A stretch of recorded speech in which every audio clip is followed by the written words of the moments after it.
अब मनुष्य और देवताओं को अनुशासन के सुपथ पर लौटाने का पूर्ण दायित्व प्रभु ऋषि दुर्वासा का ही था। मुझे शीघ्र बताने की कृपा करें लंकेश कि प्रभु ऋषि दुर्वासा देवताओं को सुपथ पर कैसे लेकर आए और उन्होंने जगत में अनुशासन कैसे स्थापित किया।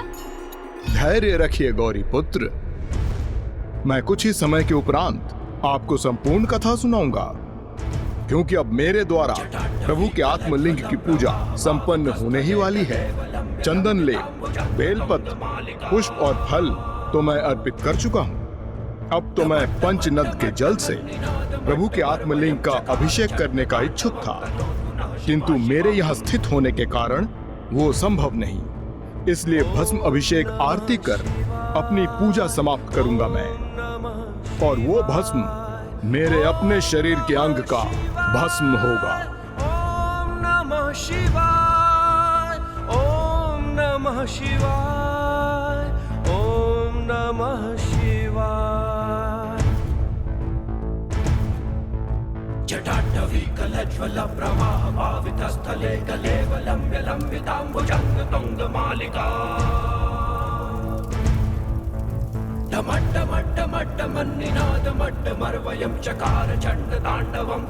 अद्भुत! लंकेश ने अपनी तपोशक्ति से पवित्र अग्नि उत्पन्न कर ली।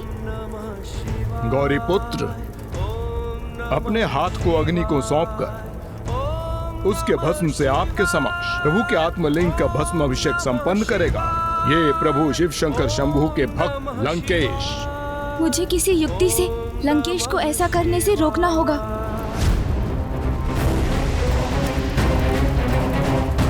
अब तो मैं पंचनद के जल से प्रभु के आत्मलिंग का अभिषेक करने का इच्छुक था, किंतु मेरे यहाँ स्थित होने के कारण वो संभव नहीं। संभव है।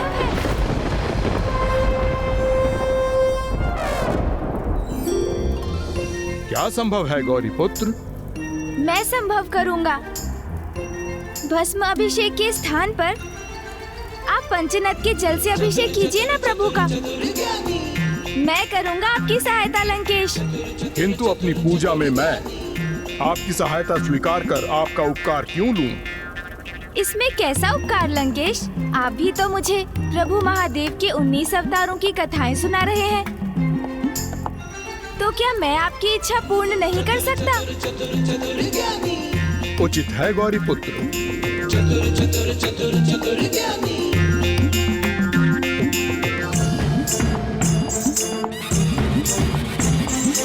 ओम गंगे नमः, ओम सरस्वते नमः, त्रैलोक्य पूजित देवी कमले विष्णु वल्लभे कावेर्याय नमः, कृष्णे तथा नर्मदाय नमः।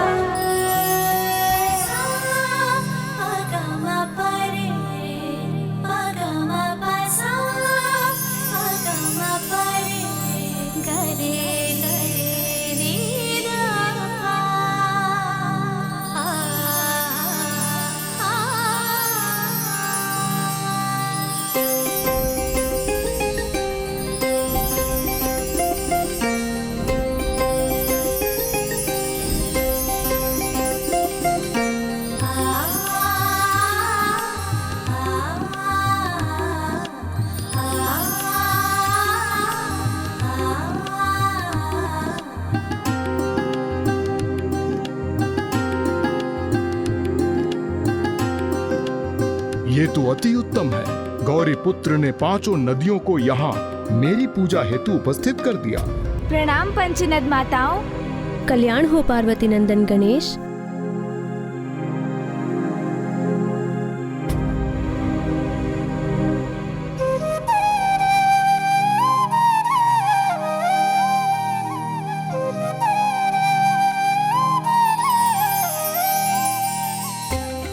ये तो स्वयं प्रभु महादेव के आत्मलिंग है। इनकी पावन दिव्यता के समक्ष नतमस्तक है हम, क्योंकि स्वयं जगत पिता प्रभु महादेव का ही इसमें वास है। प्रणाम प्रभु।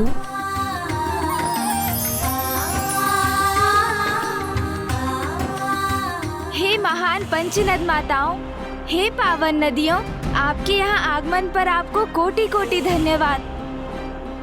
माताओं, लंकेश रावण यहाँ मुझे प्रभु महादेव के अवतारों की कथा सुनाते हुए प्रभु के आत्मलिंग की पूजा संपन्न करने जा रहे हैं और शीघ्र जब वो आपके अर्थात पंचनद जल से प्रभु के अभिषेक के साथ अपनी पूजा समाप्त करेंगे तो उनके मुख से ऋषि दुर्वासा अवतार की कथा सुनने का सौभाग्य प्राप्त होगा। ऋषि दुर्वासा? इसलिए प्रभु के आत्मलिंग का पंचनद अभिषेक करने में हमारी सहायता। ये ज्ञात करना चाहते थे ना कि प्रभु ऋषि दुर्वासा ने सृष्टि में पुनः अनुशासन स्थापित करना कैसे आरंभ किया, तो देवी गंगा से अधिक उत्तम इसे विस्तार से और कौन बता सकता है भला, क्योंकि वो तो उनमें से प्रथम थीं जिन्हें ऋषि दुर्वासा ने व्यवहार के अनुशासन का पाठ सिखाया था।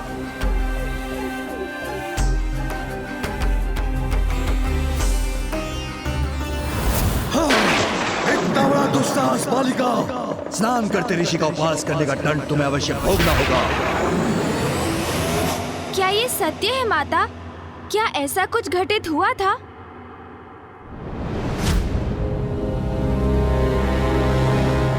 बहुत समय पूर्व जब प्रभु ब्रह्मदेव ने श्री हरि नारायण के अवतार प्रभु वामन के चरण धोए थे, तब ब्रह्मदेव ने उस जल को अपने कमंडल में रख लिया था।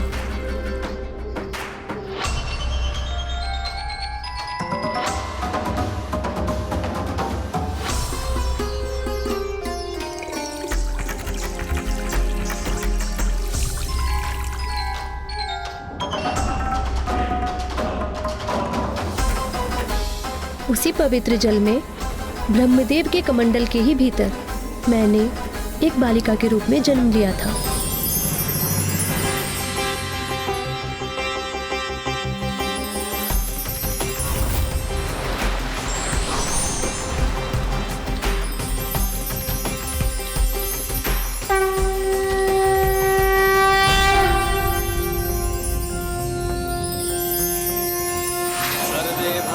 सुखिनः सर्वे सन्तु निरामया सर्वे भद्राणि पश्यन्तु मा कश्चित् दुःखभाग् भवेत्।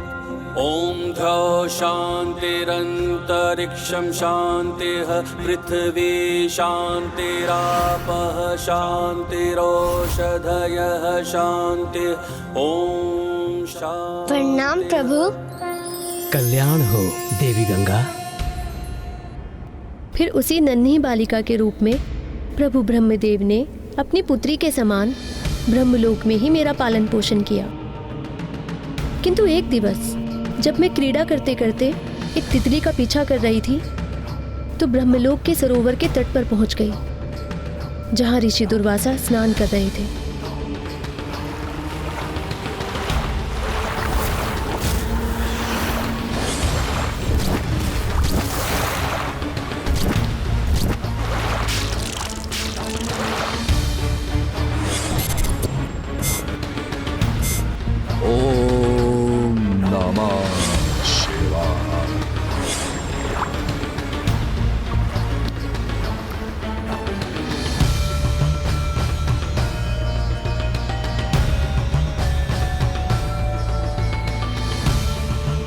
इतनी दिव्यशी कौन है ये?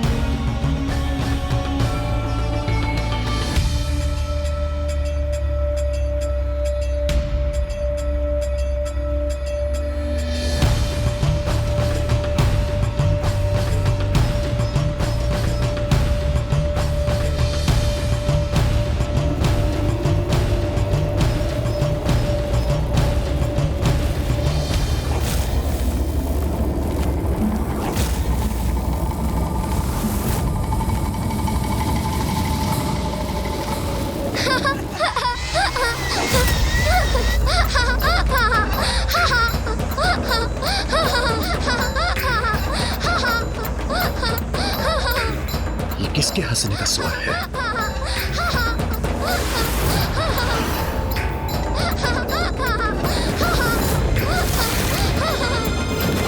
लगता है ऋषिवर क्रोधित हो रहे हैं। मुझे भय का आभास हो रहा है। इतना बड़ा दुस्साहस बालिका! स्नान करते ऋषि का उपवास करने का दंड तुम्हें अवश्य भोगना होगा। अपनी इस उद्दंडता से तुमने व्यवहार के अनुशासन को भंग किया है बालिका।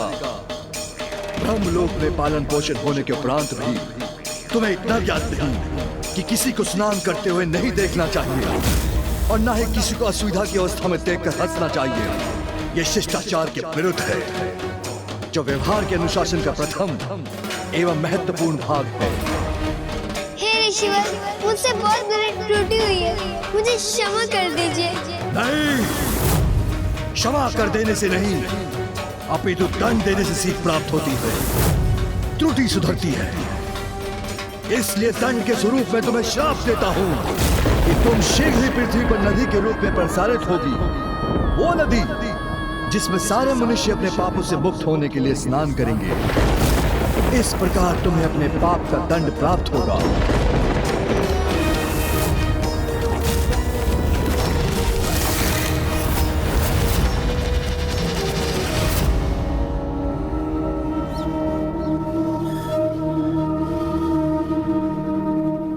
इस घटना के परिणाम स्वरूप मुझे दंडित कर महान ऋषि दुर्वासा ने सभी जगतवासियों के व्यवहार को अनुशासित करना आरंभ किया और ये उदाहरण भी प्रस्तुत किया कि भले ही स्वयं ब्रह्मदेव की पुत्री हो अथवा कोई निर्धन ग्रामीण मनुष्य, सभी के द्वारा शिष्टाचार और धर्मनिष्ठ आचरण करना अनिवार्य है, जिससे कि वे अपने व्यवहार को उचित अनुशासन की परिधि में रख सकें।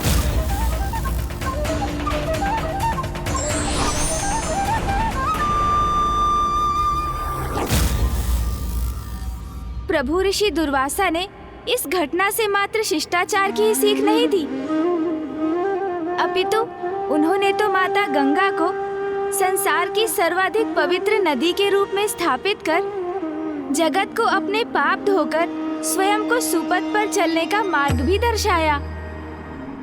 किंतु मैं तो इस बात से अचंभित हूँ लंकेश कि उन्होंने स्वयं सृष्टि के रचयिता ब्रह्मदेव की पुत्री को दंडित करने के पूर्व एक बार भी विचार नहीं किया। ऐसा क्यों लंकेश, कृपया बताइए। गौरी पुत्र, प्रभु ऋषि दुर्वासा के लिए किसी भी संबंध से उच्च स्थान तो अनुशासन के पालन का ही था। देवी गंगा का तो उनसे कोई व्यक्तिगत संबंध नहीं था। उन्होंने तो अपनी अर्धांगिनी को भी दंडित करने में तनिक भी विचार नहीं किया। उन्हें उनके दोष के लिए मृत्यु दंड दिया ऋषिवर ने। एक दिवस ऋषि दुर्वासा यात्रा के पश्चात क्लांत अवस्था में अपने निवास स्थान पहुंचे और उन्होंने अपनी अर्धांगिनी से विश्राम की इच्छा व्यक्त की, किंतु इसके साथ ही उन्होंने अपनी अर्धांगिनी को यह भी निर्देश दिया कि वे उन्हें ब्रह्म मुहूर्त की बेला में ही जगा दें।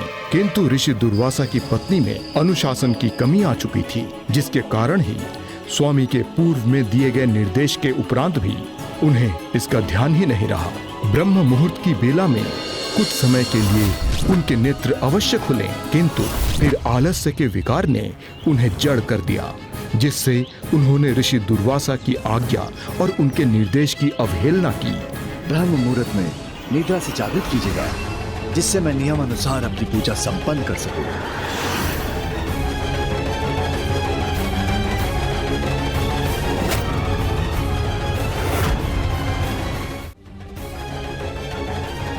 स्वामी को निद्रा से जागृत करने में विलंब हो गया मुझे, और अब मैं इन्हें निद्रा से उठाऊंगी तो ज्ञात नहीं ये क्रोध के आवेश में आके मुझे क्या दंड दे दे।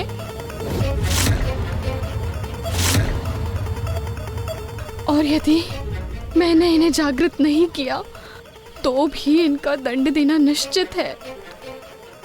ये कैसी दुविधा उत्पन्न हो गई है मेरे लिए। अब मैं क्या करूं?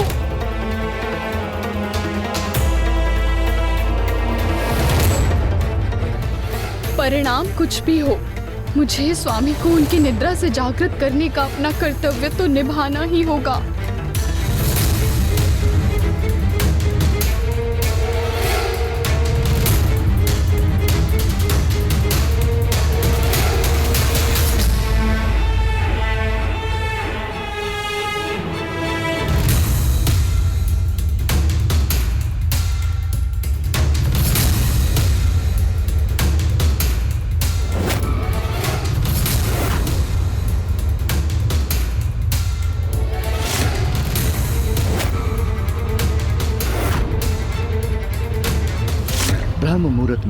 निद्रा से जागृत कीजिएगा।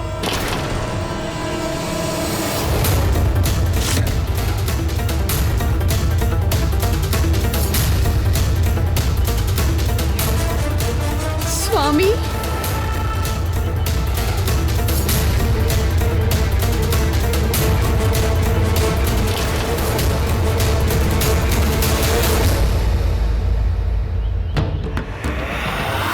मुझे जागृत होने में इतना विलंब हो गया।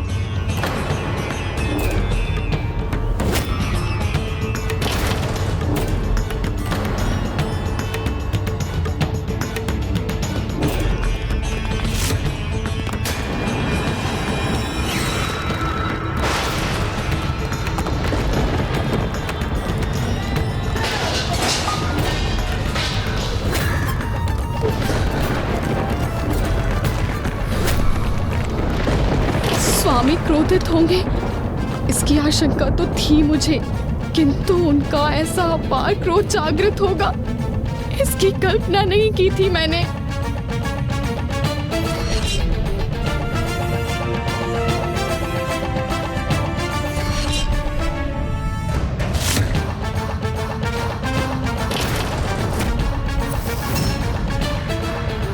ब्रह्म मुहूर्त में सूर्योदय के पूर्व जागृत होने और मुझे निद्रा से जागृत करने के लिए मैंने आपसे अनुरोध किया था, और अब तो सूर्योदय भी हो चुका है। जिसने सदा ही अनुशासन को सर्वोच्च समझा, जिसने सभी को उस अनुशासन की सीख दी, वो ऋषि दुर्वासा हूं मैं। और मेरी अर्धांगिनी होकर आपने अनुशासनहीनता का दोषपूर्ण आचरण किया और समय के अनुशासन का उल्लंघन किया।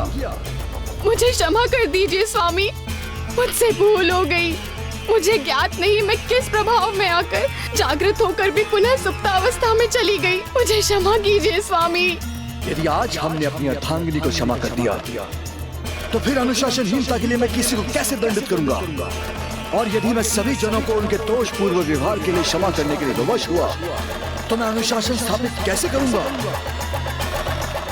इसलिए आपको अपने दोष का दंड तो भुगतना ही होगा देवी, और जिसके कारण मुझे भी आपका वियोग सहना होगा, और जिसके कारण मुझे भी आपका वियोग सहना होगा।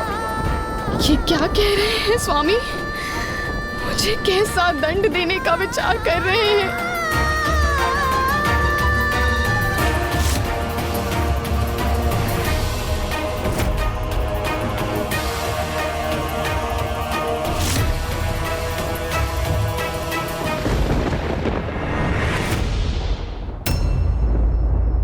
समय का पालन ना कर आपने जिस अनुशासनहीनता का परिचय दिया है, उसके दंड स्वरूप मैं आपको इसी क्षण भस्म होने का शाप देता हूँ, भस्म होने का शाप देता हूँ। स्वामी ऐसा ना करें, मुझे क्षमा कर दीजिए। मेरी इतनी छोटी सी भूल के लिए मुझे इतना बड़ा दंड ना दीजिए। क्षमा कीजिए स्वामी।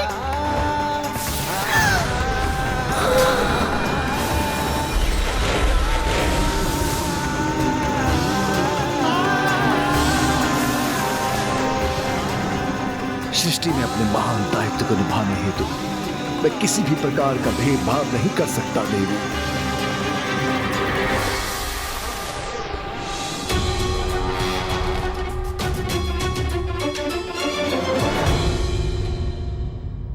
प्रभु ऋषि दुर्वासा का तो ऐसा ही स्वभाव था कि किसी को भी ज्ञात नहीं था कि वो क्रोध के प्रभाव में किसे क्या दंड दे दें। किंतु बहुत दुख की बात है कि जगत कल्याण हेतु संसार को समय का अनुशासन सिखाने के लिए ऋषि दुर्वासा को अपने स्वभाव में इतनी कठोरता का परिचय देना पड़ा। आपको तो ज्ञात है गौरी पुत्र, अपने लक्ष्य तक पहुंचने के लिए कोई सरल अथवा छोटा मार्ग नहीं होता।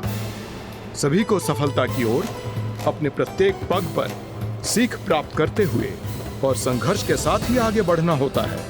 फिर भले ही लक्ष्य प्राप्त करने हेतु कुछ भी क्यों न सहन करना हो। लंकेश, क्या प्रभु ऋषि दुर्वासा भी अपनी अर्धांगिनी के वियोग के अतिरिक्त किसी और कष्ट को भी सहने पर विवश हुए थे?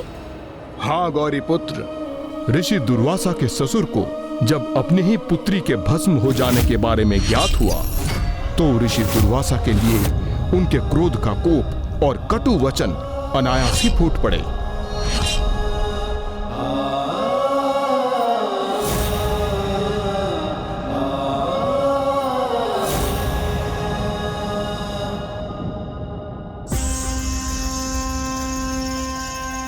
ऋषिवर, जो भी कुछ हुआ उसका मुझे भी अपार कष्ट हुआ है, किंतु मुझे उसका पछतावा नहीं, क्योंकि मैंने तो वही किया है जो संसार में पुनः समय का अनुशासन स्थापित करने के लिए अनिवार्य था। ऐसा कर मैंने संसार के समक्ष ये उदाहरण प्रस्तुत किया है कि अनुशासनहीनता के कितने गंभीर परिणाम होते हैं, किंतु आपकी पुत्री और मेरी अर्धांगिनी का त्याग व्यर्थ नहीं होगा। मैं यहाँ भस्म हुई अपनी निष्ठावान अर्धांगिनी को वरदान देता हूँ कि वो कदली फल में परिवर्तित होंगी।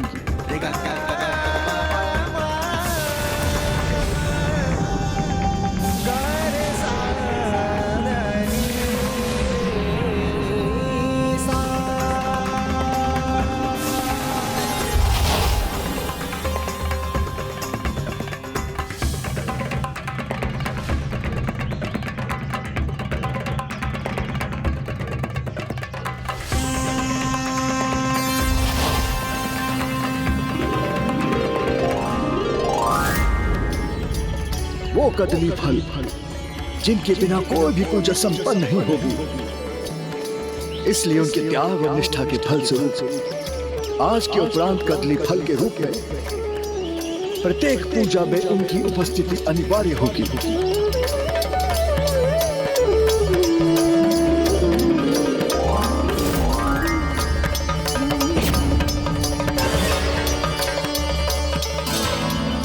इस प्रकार ऋषि दुर्वासा ने समस्त संसार को ये बताया कि दिव्य पुरुषों के क्रोध में भी कोई ना कोई जगत कल्याण अवश्य ही छिपा रहता है, और उनके इस क्रोध से प्रकट होने वाले उत्तम परिणामों के साथ उसका सर्वाधिक अनिष्टकारी प्रभाव भी प्रकट होने वाला था। और इसका आरंभ तो स्वयं प्रभु शिव शंकर शंभु द्वारा प्रभु ऋषि दुर्वासा को दिए जाने वाले उपहार से हुआ था। जय शिव शंकर शंभु।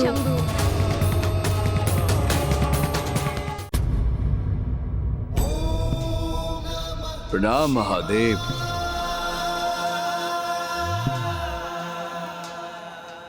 आपने अपने जन्म से ही संसार में अनुशासन स्थापित करने हेतु परिश्रम किया, अत्यंत कठोर होकर स्वयं नियमों का पालन कर अन्य जगतवासियों को उसके लिए प्रेरित किया, और नियमों को भंग करने वालों को दंडित कर आपने जो संसार को सीख दी है, उनसे आपने सभी में अनुशासन की प्रति निष्ठा को जागृत किया है ऋषिवर। किंतु प्रभु, अभी तो इस दिशा में बहुत कार्य करना शेष है, मुझे ज्ञात है, किंतु सफलतापूर्वक जो आप कार्य कर चुके हैं उसके लिए पुरस्कार स्वरूप मैं आपको ये परिजात पुष्पों की माला प्रदान करता हूँ।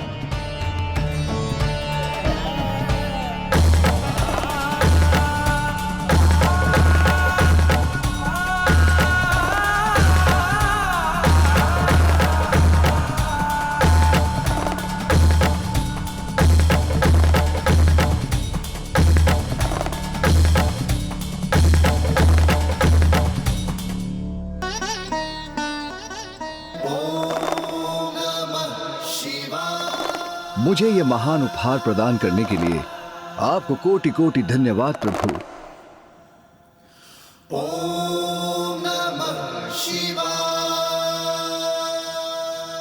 किंतु प्रभु, इस पुष्प माला का मेरे कार्य में क्या लाभ? इस माला के पुष्प श्री हरि नारायण को प्रिय होने के साथ साथ साक्षात देवी लक्ष्मी स्वरूप हैं, इसलिए माला जिसके साथ रहेगी उसके ऐश्वर्य में कभी कोई अभाव नहीं होगा, और वो उस माला के प्रभाव से सदा विजय प्राप्त करेगा। जब भी आपको कोई ऐसा सुपात्र दिखाई दे जो उसके योग्य हो, आप ये माला उसे प्रदान कीजिएगा। अवश्य प्रभु।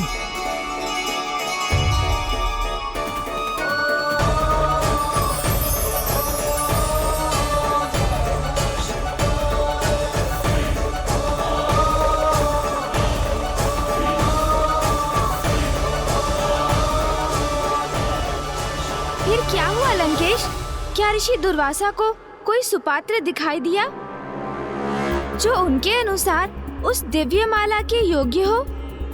हाँ गौरी पुत्र, किंतु प्रभु ऋषि दुर्वासा को जिसकी योग्यता पर विश्वास हुआ, उसने स्वयं को अयोग्य प्रमाणित कर उनके इस विश्वास को खंडित कर दिया।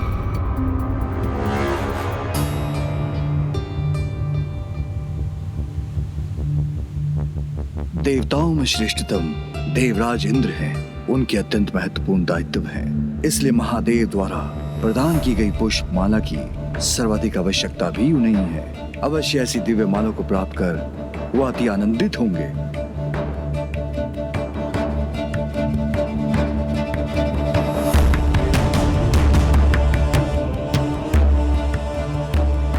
ये कैसी अवस्था है स्वर्ग की? यहाँ के द्वारपाल ही अनुशासन से परे अपने दायित्व निभाने के स्थान पर सुप्तावस्था में है।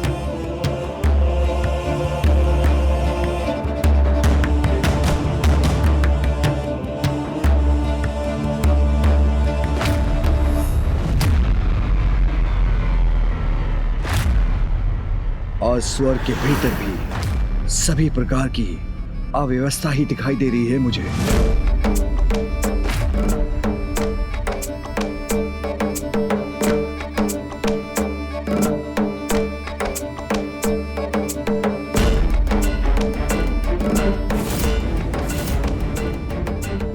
इंद्रदेव की राजसभा तो पूर्ण रूप से रिक्त है। यहां तो कोई भी देवता नहीं, किंतु समय के अनुसार तो यहां सभी देवताओं को उपस्थित होना चाहिए और देव सभा में जगत कल्याण हेतु गंभीर विमर्श होना चाहिए, किंतु यहां ऐसा कुछ नहीं हो रहा है।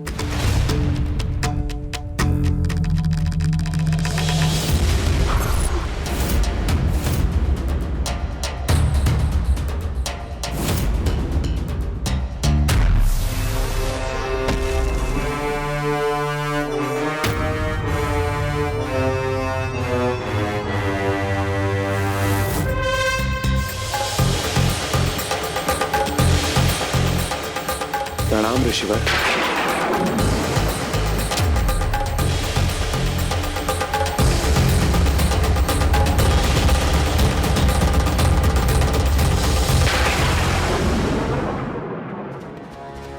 स्वर्ग लोक की अवस्था देख ऋषि दुर्वासा तो पूर्व से ही कुपित थे, और फिर ऐसे में अकस्मात ही देवराज इंद्र से उनकी भेंट हो जाना अब एक ऐसी स्थिति का निर्माण करने जा रहा था जो कदाचित देवताओं के लिए एक महासंकट का कारण बनने वाला था। सदा अनुशासन का पालन एवं धारण करने वाले ऋषि दुर्वासा अब कैसे देवताओं के जीवन को सदा सदा के लिए अंधकार में डालने वाले थे, यही अब संसार देखने वाला था गौरीपुत्र।